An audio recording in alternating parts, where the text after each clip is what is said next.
এয়া আকাশবাণী গুৱাহাটী বিদ্যাৰ্থীৰ অনুষ্ঠান।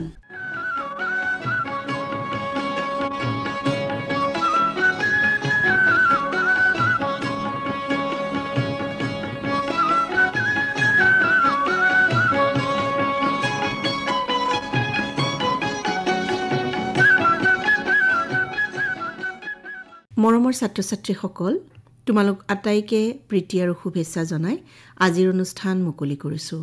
আজি 10ম শ্ৰেণীৰ ছাত্ৰ ছাত্ৰীসকলৰ বাবে সমাজ বিজ্ঞানৰ পাঠ আছে। তোমালোকৰ বাবে এই পাঠ যুগুতাই দিছে যোৰহাটৰ জগন্নাথ বৰুৱা বিশ্ববিদ্যালয়ৰ ৰাজনীতি বিজ্ঞান বিভাগৰ সহযোগী অধ্যাপিকা ডক্টৰ জলি বৰঠাকুৰে। আজি শুনা এই পাঠৰ দ্বিতীয় খণ্ড। 10ম শ্ৰেণীৰ ছাত্ৰ ছাত্ৰীসকল, তোমালোকৰ ৰাজনীতি বিজ্ঞান বিষয়ৰ ভাৰতীয় গণতন্ত্ৰ পাঠটি আজি আমি আলোচনা কৰিবলৈ লৈছোঁ। যোৱাটো সপ্তাহত আমি এই পাঠৰ প্ৰথম খণ্ড আলোচনা কৰিছিলোঁ। আজি আমি দ্বিতীয় খণ্ড আলোচনা কৰিম। তোমালোকে কিতাপখন চাই যাবা আৰু লগতে এখন বহী আৰু কলম এটা লৈ দৰকাৰী কথাবিলাক টুকি যাবা। 1957 চনৰ পৰা 1947 চনলৈকে প্ৰায় 2 শতিকা ভাৰতবৰ্ষ ব্ৰিটিছৰ অধীনত আছিল আৰু 1947 চনৰ 15 আগষ্ট তাৰিখে ভাৰতে স্বাধীনতা লাভ কৰাৰ লগে লগেই এখন বৃহৎ গণতান্ত্ৰিক দেশ হিচাপে পৰিগণিত হয়। 1946 চনৰ মাৰ্চ মাহত কেবিনেট মিছনক ভাৰতৰ বাবে এখন সংবিধান ৰচনা কৰিবৰ বাবে উপযুক্ত পৰিৱেশ আৰু প্ৰস্তুতি চলাবৰ বাবে ব্ৰিটিছ চৰকাৰে ভাৰতলৈ পঠিয়াইছিল। কেবিনেট মিছন হৈছে ইংলেণ্ডৰ 3জন কেবিনেট মন্ত্ৰীৰে গঠিত এটা গোট। স্বাধীনতাৰ পাছৰে পৰা 1950 চনৰ 25 জানুৱাৰীলৈকে এইছোৱা সময়ত ভাৰতবৰ্ষৰ শাসন ব্যৱস্থা 1935 চনৰ আইন অনুসৰি পৰিচালিত হৈছিল। আমি এতিয়া মূল বিষয়লৈ আহিব খুজিছোঁ। মূল বিষয়কেইটা 3টা ভাগত ভাগ কৰা হৈছে: সংবিধানৰ আদৰ্শ, ভাৰতৰ ৰাজনৈতিক ব্যৱস্থাৰ যুক্তৰাষ্ট্ৰীয় বৈশিষ্ট্য আৰু তৃতীয়তে ভাৰতবৰ্ষৰ সংসদীয় গণতন্ত্ৰ।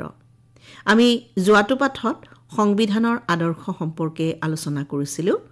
আজি আমি ভাৰতৰ ৰাজনৈতিক ব্যৱস্থাৰ যুক্তৰাষ্ট্ৰীয় বৈশিষ্ট্য আৰু ভাৰতবৰ্ষৰ সংসদীয় গণতন্ত্ৰৰ বিষয়ে আলোচনা কৰিম।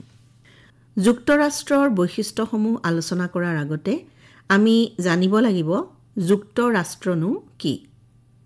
যুক্তৰাষ্ট্ৰৰ ইংৰাজী শব্দ ফেডাৰেশ্যন এটা লেটিন শব্দ ফেডাছৰ পৰা আহিছে, যাৰ অৰ্থ হ'ল চুক্তি বা সন্ধি। অৰ্থাৎ যুক্তৰাষ্ট্ৰ হ'ল চুক্তিৰ দ্বাৰা সন্মিলিত হোৱা কিছুমান ৰাজ্যৰ গোট।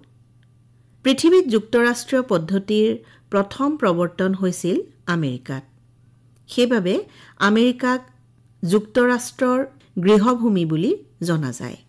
ভাৰতীয় সংবিধানৰ প্ৰথম অনুচ্ছেদত ভাৰতক এখন ৰাজ্যসমূহৰ সংঘ বা ইউনিয়ন অৱ ষ্টেটছ বুলি উল্লেখ কৰিছে। ভাৰতীয় সংবিধানত যুক্তৰাষ্ট্ৰ আৰু একাত্মক 2 ধৰণৰ বৈশিষ্ট্য দেখিবলৈ পোৱা যায়।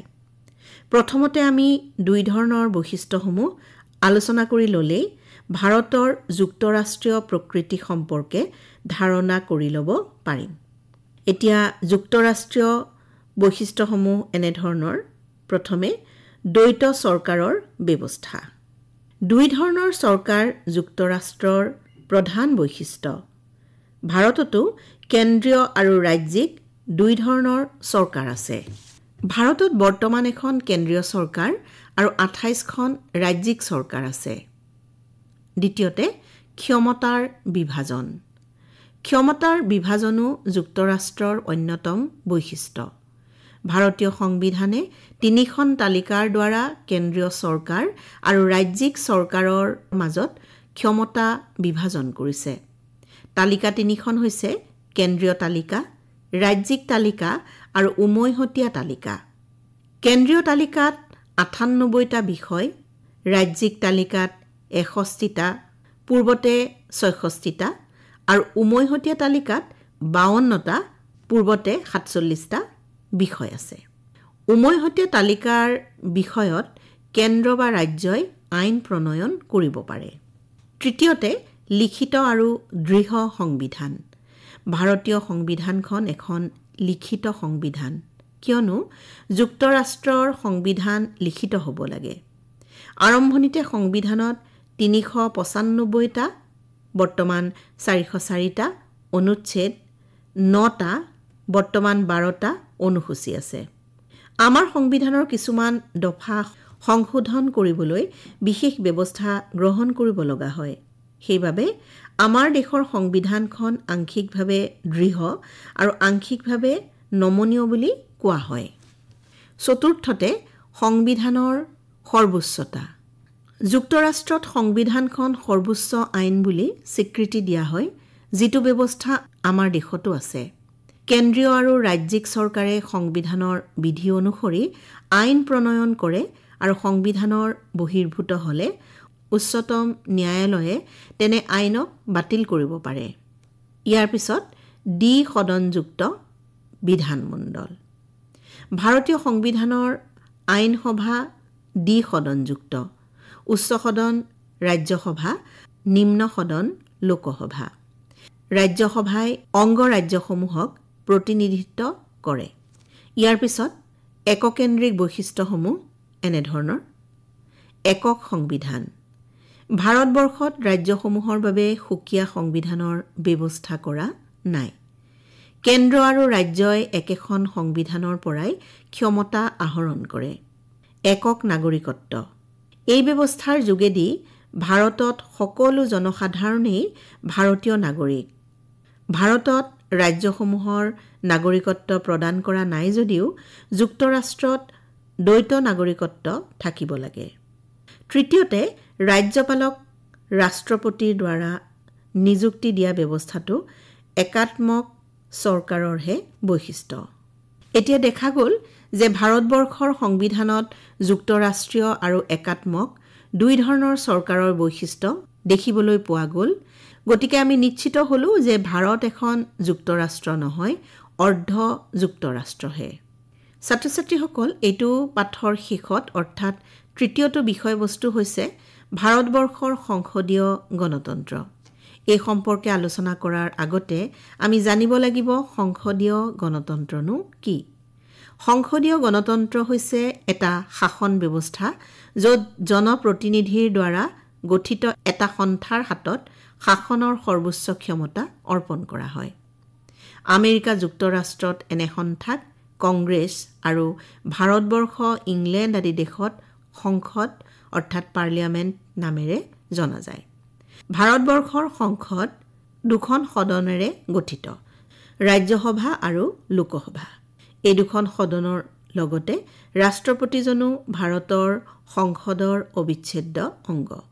মুঠতে সংসদক প্ৰাধান্য দি পৰিচালিত হোৱা গণতান্ত্ৰিক ব্যৱস্থাকে সংসদীয় গণতন্ত্ৰ বুলি কোৱা হয়। আমি ইতিমধ্যে উল্লেখ কৰিছোঁ যে ভাৰতবৰ্ষই সংসদীয় পদ্ধতি ইংলেণ্ডৰ সংবিধানৰ পৰা অনুসৰণ কৰিছে।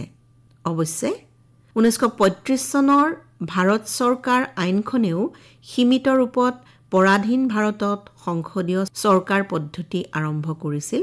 তথাপিতো এটা কথা উনুকিয়াব লাগিব যে ইংলেণ্ডৰ অনুকৰণত হুবহু সংসদীয় পদ্ধতি ভাৰতত প্ৰয়োগ কৰা হোৱা নাই। ইংলেণ্ডৰ সংসদীয় গণতন্ত্ৰৰ লগত ভাৰতৰ সংসদীয় গণতন্ত্ৰৰ মূল পাৰ্থক্যকেইটা এনেধৰণৰ: ভাৰতৰ সংসদীয় গণতন্ত্ৰ প্ৰধানত এখন গণৰাজ্য, কিন্তু ইংলেণ্ডৰ সংসদীয় গণতন্ত্ৰ গণৰাজ্য নহয়। দ্বিতীয়তে, আমাৰ দেশৰ ৰাষ্ট্ৰপ্ৰধান অৰ্থাৎ ৰাষ্ট্ৰপতিজন বংশানুক্ৰমিক নহয়, তেওঁক জনগণৰ দ্বাৰা নিৰ্বাচন কৰা হয়। ইংলেণ্ডৰ ৰাষ্ট্ৰপ্ৰধানজন বংশানুক্ৰমিক। বংশানুক্ৰমিক মানে প্ৰজন্মৰ পাছত প্ৰজন্ম অৰ্থাৎ ককাকৰ পাছত দেউতাক আৰু দেউতাকৰ পাছত পুতেকে ক্ষমতা পোৱাটোকে বুজায়। তৃতীয়তে, ভাৰতৰ উচ্চ সদন ৰাজ্যসভা ইংলেণ্ডৰ উচ্চ সদন হাউচ অৱ লৰ্ডছৰ দৰে গঠন আৰু ক্ষমতাত একে নহয়। চতুৰ্থতে, ইংলেণ্ডত সংসদখন অত্যন্ত শক্তিশালী, কিন্তু ভাৰতৰ সংসদখন ইমান শক্তিশালী নহয়। মুঠতে আমাৰ দেশৰ সংসদীয় গণতন্ত্ৰই আমাৰ দেশখনক বিশ্বৰ এখন মৰ্যাদাসম্পন্ন সংসদীয় গণতান্ত্ৰিক ৰাষ্ট্ৰ হিচাপে প্ৰতিষ্ঠা কৰাত সফল হৈছে। এতিয়া পাঠটিৰ পৰা জানিবলগীয়া কথাসমূহ আলোচনা কৰি লওঁচোন আহা। ভাৰতৰ সংবিধানখন 1950 চনৰ 26 জানুৱাৰী তাৰিখে বলবৎ কৰা হয়। ভাৰতবৰ্ষক ৰাজ্যসমূহৰ সংঘ বুলি প্ৰথম অনুচ্ছেদত উল্লেখ কৰা হৈছে। 1946 চনৰ মাৰ্চ মাহত কেবিনেট মিছন ভাৰতলৈ আহিছিল। কেবিনেট মিছনত ইংলেণ্ডৰ 3জন কেবিনেট মন্ত্ৰী আছিল। 1946 চনৰ 9 ডিচেম্বৰত সংবিধান সভাৰ প্ৰথমখন বৈঠক বহিছিল। প্ৰথমখন বৈঠকত ডক্টৰ সচিদানন্দ সিনহাই সভাপতিত্ব কৰিছিল। সংবিধান ৰচনা কৰিবৰ বাবে মুঠ 11খন বৈঠক বহিছিল। 1947 চনৰ 29 আগষ্টত এখন খচৰা কমিটি গঠন কৰা হৈছিল। খচৰা কমিটিৰ সদস্যৰ সংখ্যা আছিল 7জন। Doctor B R. আম্বেদকাৰ আছিল খচৰা কমিটিৰ অধ্যক্ষ। খচৰা কমিটিৰ সদস্যসকল আছিল doctor B R. Ambedkar, N. Gopalaswami Ayyangar, Alladi Krishnaswami Ayyar, K M Munshi, Syed Mohammad Saadulla, N. Madhav Rao আৰু ডি পি খৈতান। সমাজবাদী, ধৰ্মনিৰপেক্ষ আৰু ঐক্য শব্দকেইটা 1976 চনৰ সংশোধনীৰ দ্বাৰা সংযোজন কৰা হয়। 1976 চনৰ সংবিধান সংশোধনীক 42তম সংশোধনী বুলি জনা যায়। সাৰ্বভৌম, সমাজবাদী, ধৰ্মনিৰপেক্ষ, গণতান্ত্ৰিক, গণৰাজ্য এই শব্দকেইটা প্ৰস্তাৱনাৰ আটাইতকৈ গুৰুত্বপূৰ্ণ শব্দ। আমেৰিকা যুক্তৰাষ্ট্ৰৰ গৃহভূমি। ভাৰতৰ সংবিধানত যুক্তৰাষ্ট্ৰ শব্দটো ব্যৱহাৰ কৰা হোৱা নাই। তাৰ পৰিৱৰ্তে প্ৰথম অনুচ্ছেদত ৰাজ্যসমূহৰ সংঘ ইউনিয়ন অৱ ষ্টেটছ বুলি কৈছে। ভাৰতৰ সংবিধানত যুক্তৰাষ্ট্ৰ আৰু একাত্মক চৰকাৰৰ দুয়োবিধ বৈশিষ্ট্য থকাৰ বাবেই ভাৰতবৰ্ষক অৰ্ধ যুক্তৰাষ্ট্ৰ বুলি কোৱা হয়। ভাৰতৰ সংসদীয় গণতন্ত্ৰৰ ধাৰণা ইংলেণ্ডৰ সংবিধানৰ পৰা ধাৰ কৰা হৈছে। এতিয়া আমি পাঠৰ পৰা কেইটামান অতি চমু উত্তৰৰ প্ৰশ্ন আলোচনা কৰোঁ। প্ৰথম প্ৰশ্ন, 1945 চনত অনুষ্ঠিত হোৱা নিৰ্বাচনত ইংলেণ্ডৰ কোনটো দল জয়ী হৈছিল? উত্তৰ, শ্ৰমিক দল। প্ৰশ্ন, কেবিনেট মিছন ভাৰতলৈ কেতিয়া আহিছিল? উত্তৰ, 1946 চনৰ মাৰ্চ মাহত। প্ৰশ্ন, সংবিধান সভাৰ প্ৰথম সভাপতি কোন আছিল? উত্তৰ, ডক্টৰ সচিদানন্দ সিনহা। প্ৰশ্ন, যুক্তৰাষ্ট্ৰৰ গৃহভূমি বুলি কাক কোৱা হয়? উত্তৰ, আমেৰিকাক। এতিয়া কেইটামান চমু উত্তৰৰ প্ৰশ্ন লোৱা। প্ৰশ্ন, ব্ৰিটিছ চৰকাৰে কেবিনেট মিছনক কিয় ভাৰতলৈ পঠিয়াইছিল? উত্তৰ, পৰিস্থিতি অধ্যয়নৰ বাবে ব্ৰিটিছ চৰকাৰে কেবিনেট মিছনক ভাৰতলৈ পঠিয়াইছিল। প্ৰশ্ন, সাৰ্বভৌম মানে কি বুজা? উত্তৰ, সৰ্বোচ্চ ক্ষমতা। ছাত্ৰ ছাত্ৰীসকল, ভাৰতীয় গণতন্ত্ৰ পাঠটিৰ পৰা বিভিন্ন ধৰণৰ প্ৰশ্ন আহিব পাৰে। তোমালোকে পাঠটি খৰচি মাৰি পঢ়িবা।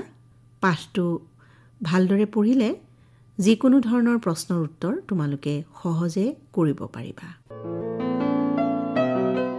দশম শ্ৰেণীৰ ছাত্ৰ ছাত্ৰীসকল, তোমালোকৰ সমাজ বিজ্ঞানৰ ৰাজনীতি বিজ্ঞান খণ্ডৰ ভাৰতীয় গণতন্ত্ৰ শীৰ্ষক পাঠটি আলোচনা কৰা হ'ল। তোমালোকৰ বাবে পাঠ যুগুতাই দিলে যোৰহাটৰ জগন্নাথ বৰুৱা বিশ্ববিদ্যালয়ৰ ৰাজনীতি বিজ্ঞান বিভাগৰ সহযোগী অধ্যাপিকা ডক্টৰ জলি বৰঠাকুৰে। আজিলৈ আমাৰ সময়ো হৈ আহিল। তোমালোকক পুনৰ প্ৰীতি আৰু শুভেচ্ছা জনাই আজিৰ অনুষ্ঠান ইমানতে সামৰিছোঁ।